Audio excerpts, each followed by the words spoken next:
Fala pessoal, boa tarde, sejam bem-vindos. Eu sou o professor de matemática Lucas Semani e nesta aula nós iremos estudar função afim ou função polinomial do primeiro grau. Vamos começar então definindo função afim. Bom, função afim é uma aplicação que associa cada elemento do domínio a elementos do contradomínio. Lembrando que o domínio é o conjunto de todos os valores que x deverá assumir. Já o contradomínio é o conjunto de todos os possíveis valores que o y pode assumir. Certinho? Lembrando que existe uma diferença entre imagem da função e contradomínio da função. Certinho? Feitas essas considerações, vamos agora interpretar lá os elementos da lei de formação da função afim. Vamos lá?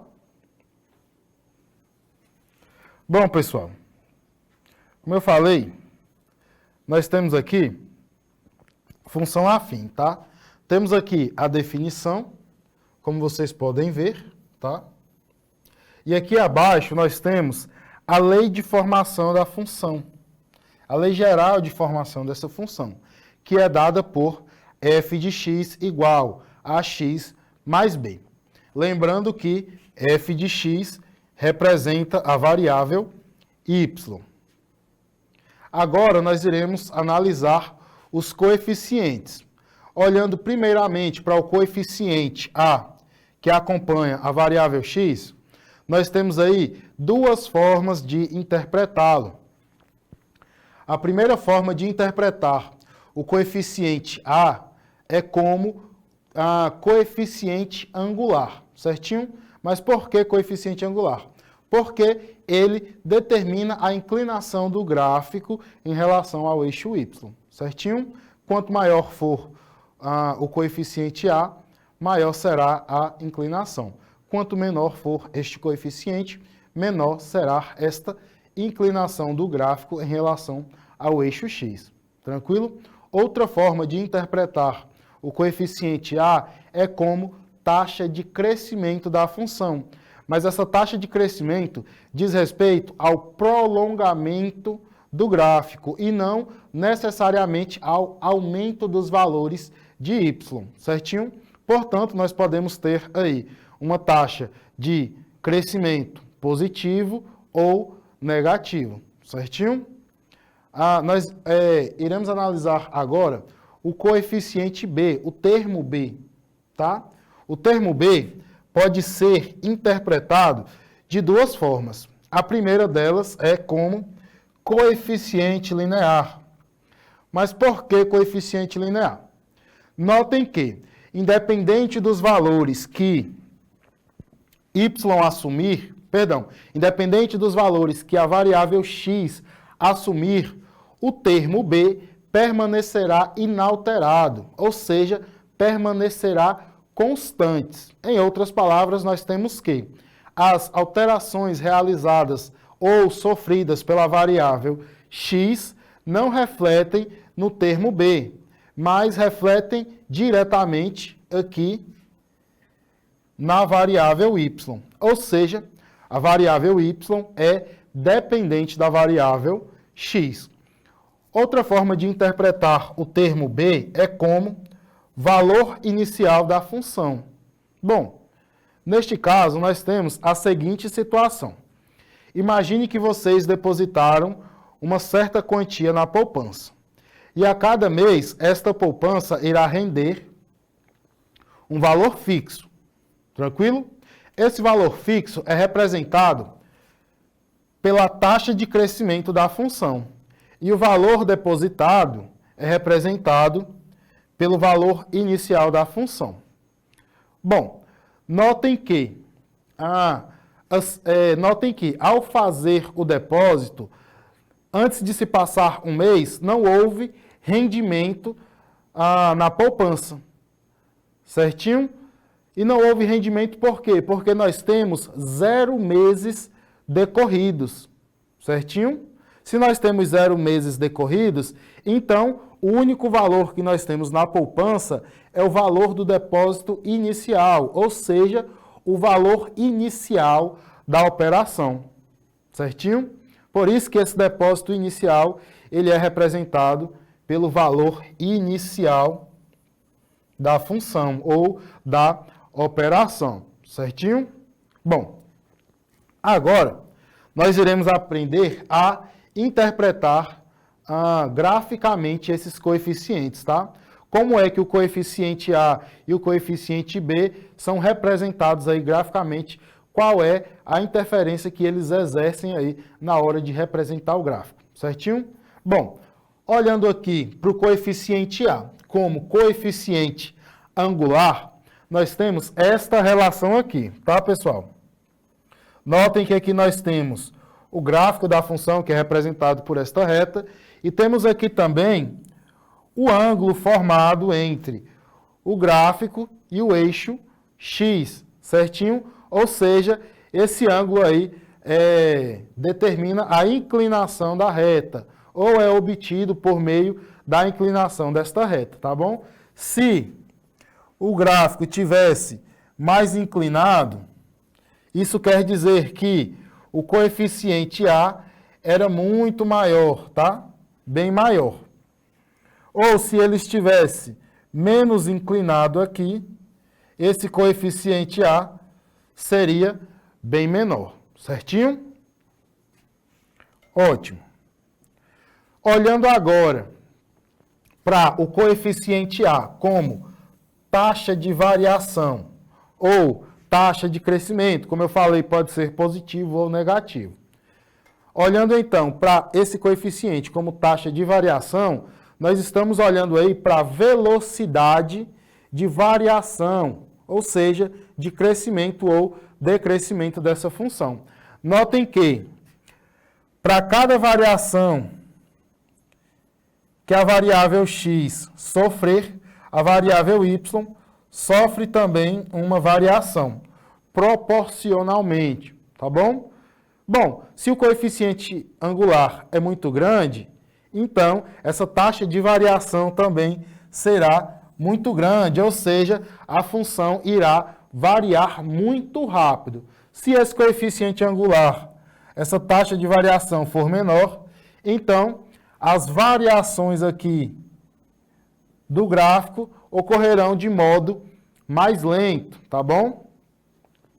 Bom, agora nós iremos ver como interpretar aqui o coeficiente linear ou o valor inicial da função na sua representação gráfica, tá, pessoal?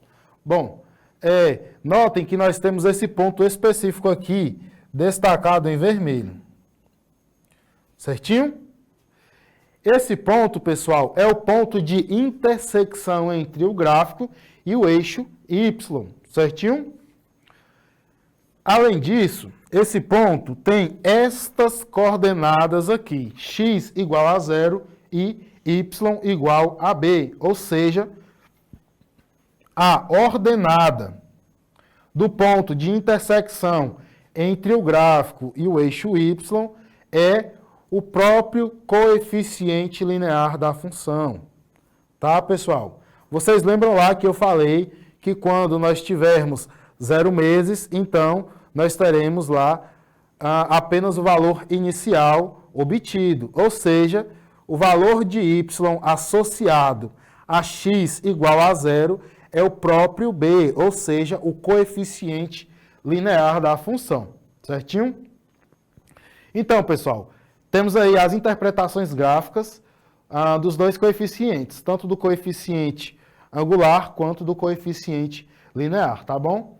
Agora, nós iremos aprender como determinar a taxa de variação, tá? Ou coeficiente angular da função, a partir de dois pontos dados. É lógico que nesse caso nós precisamos conhecer aí as coordenadas desses dois pontos, tanto as abscissas quanto as ordenadas. E a partir dessas coordenadas, nós conseguimos identificar se o coeficiente angular será positivo ou negativo e, como consequência, conseguimos identificar se a função é crescente ou decrescente. Tá bom? Vamos lá? Antes, nós vamos ver como identificar se a função é crescente ou decrescente. para depois verificar com base nas coordenadas essa relação de crescimento ou decrescimento, tá bom? Então, a função decrescente, ela é representada, ela é obtida por meio de, a função crescente é obtida por meio de um coeficiente angular positivo, ou seja, maior que zero. Se o coeficiente angular é maior que zero, então nós teremos a função desse modelo aqui, tá? Notem que as extremidades do gráfico dessa função estarão localizadas nos quadrantes ímpares, certinho? Já quando nós temos uma função decrescente, nós iremos observar um coeficiente angular negativo, ou seja, menor que zero. Neste caso, nós teremos um gráfico com extremidades localizadas aí nos quadrantes pares, certinho? Bom, agora sim, nós podemos fazer o estudo mais amplo aí da função, utilizando apenas as coordenadas da função, ou as coordenadas dos pontos que forem dados, tá bom? Eu quero que vocês notem primeiramente aqui que, conforme os valores de x vão aumentando, os valores de y também vão aumentando, ou seja, os dois crescem na mesma proporção.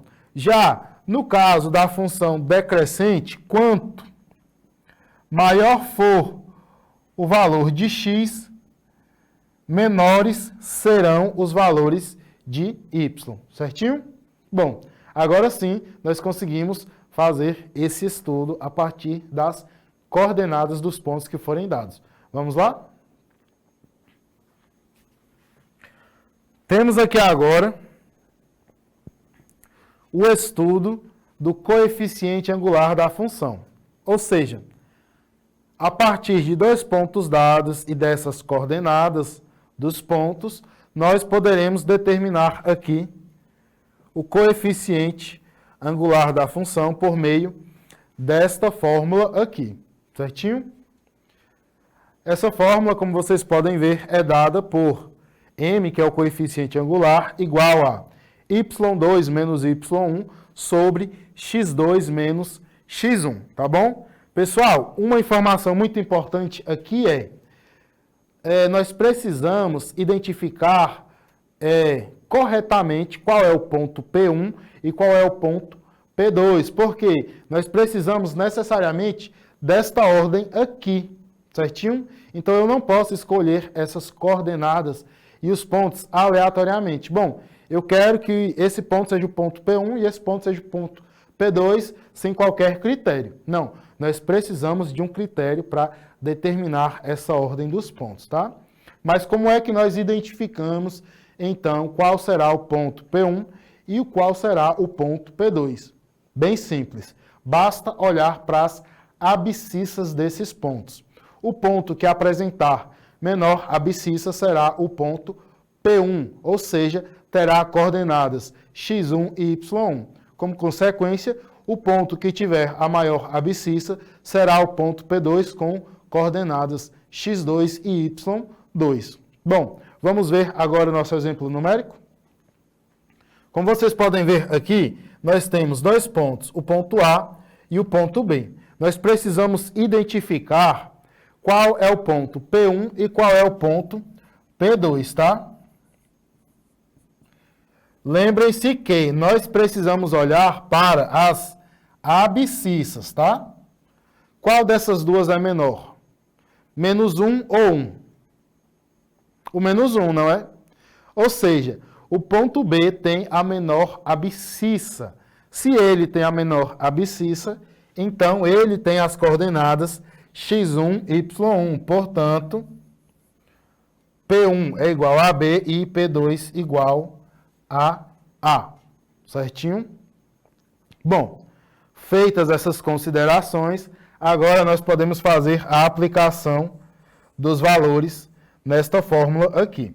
Desse modo, nós obteremos, então, m igual a 9 menos 5 sobre 1 menos 1.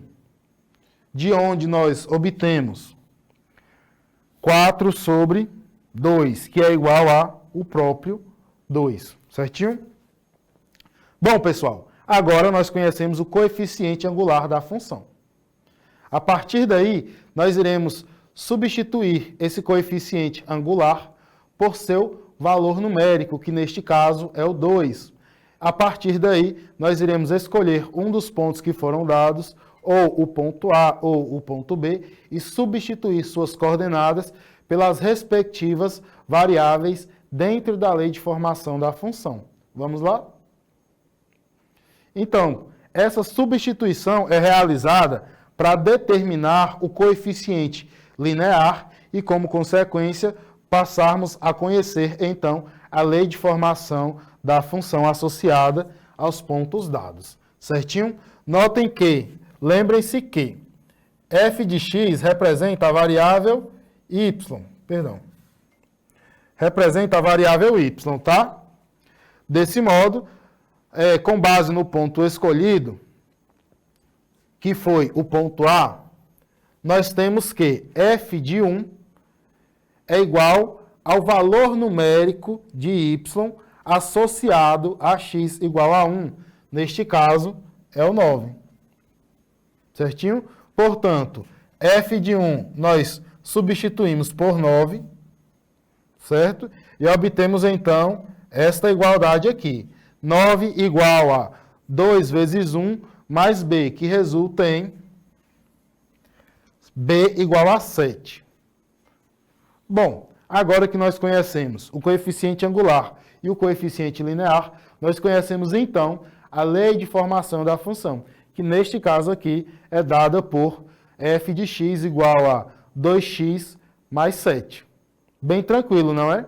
A única coisa que nós devemos ter mais perícia aí é na hora de determinar o ponto P1 e o ponto P2, porque na hora de determinar o coeficiente angular, nós precisamos de uma ordem específica dos termos que serão aí operados dentro da fórmula, certinho?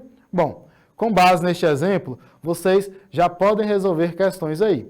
Inclusive, nós temos uma questão aqui que vocês irão resolver agora, terão 2 minutinhos. Após os 2 minutinhos, nós retornaremos aí para fazer a resolução da questão. Podem começar.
E aí, pessoal, questãozinha bem simples, não é? Vamos fazer a resolução? Bom, o primeiro passo aqui é determinar o ponto P1 e o ponto P2. Com base nas informações que foram apresentadas anteriormente, nós podemos notar que o 2 é a menor das abscissas. Portanto, o ponto A é o ponto P1. Como consequência, o ponto B é o ponto P2, pois tem a maior abscissa entre os dois pontos, certinho? Outra análise que nós devemos fazer é com base agora nas ordenadas desses pontos. Mas para quê? Para que nós possamos identificar se a função é crescente ou decrescente. Vocês lembram que eu falei que para a função crescente, à medida que a abscissa cresce, a ordenada também cresce proporcionalmente. Já para a função decrescente, à medida que a abscissa cresce, a ordenada decresce proporcionalmente. Neste caso aqui, nós estamos notando que a abscissa está crescendo. Mas, se nós olharmos para as ordenadas, nós iremos notar que, à medida que uma cresce, a outra decresce. Essa é uma característica de função crescente ou decrescente? Decrescente, não é? A relação de crescimento é a inversa. À medida que uma cresce, a outra decresce. Então, função decrescente, ou seja, temos aí um coeficiente angular negativo associado à lei de formação dessa função. Bom, identificados os pontos, nós conhecemos então aí as coordenadas x1, y1, x2 e y2, de onde nós obtemos esta expressão aqui. M igual a 5 menos 10 sobre 4 menos 2, de onde nós extraímos um coeficiente angular negativo igual a menos 5 sobre 2. A partir daí, nós substituímos, então, o coeficiente angular pelo seu valor numérico. Depois disso, nós devemos, então, selecionar um dos pontos para substituir suas coordenadas pelas respectivas variáveis dentro da lei de formação da função. Neste caso, o ponto escolhido foi o ponto A. Ou seja, nós temos aí f de 2, que é o valor de y associado a x igual a 2. Tá bom? Desse modo, nós temos aí f de 2 igual a 10, exatamente. Tá? A igualdade obtida, então, é 10 igual a menos 5 sobre 2 vezes 2 mais b. Nós simplificamos esses dois valores e obtemos agora 10 igual a menos 5 mais b, de onde nós concluímos que b é igual a 15. E, como consequência, nós passamos a conhecer também agora o coeficiente linear e a lei de formação da função. Determinamos o coeficiente angular, o coeficiente linear. Com isso, nós conhecemos aí todos os termos, todos os coeficientes da lei de formação da função associadas a esses dois pontos aqui. Certinho? Bom, bem simples aí, não é, pessoal? Vocês viram que dá para analisar tanto a lei de formação da função quanto a representação gráfica dessa função com base apenas nas coordenadas de dois pontos dados. Bem simples, não é, fazer essa análise? Bom, por hoje é só. Com esse exemplo, nós finalizamos a aula. Foi um prazer estar com vocês. Até a próxima. Tchau, tchau.